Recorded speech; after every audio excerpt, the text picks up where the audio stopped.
Alright, so the last time we were looking at this car, you guys were wondering what we're doing with the rear bumper, chopping it in half. So Mikey, tell them.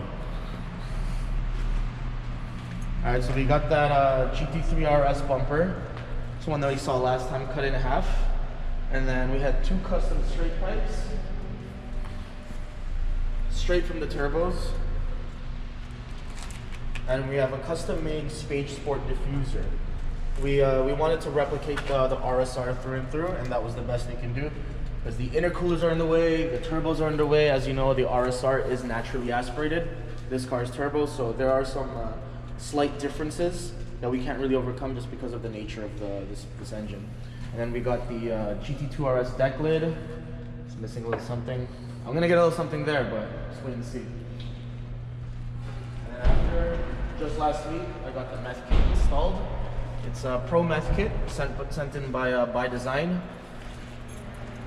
Should be doing about 800 wheel horsepower now. And you're doing what, like 700 last time?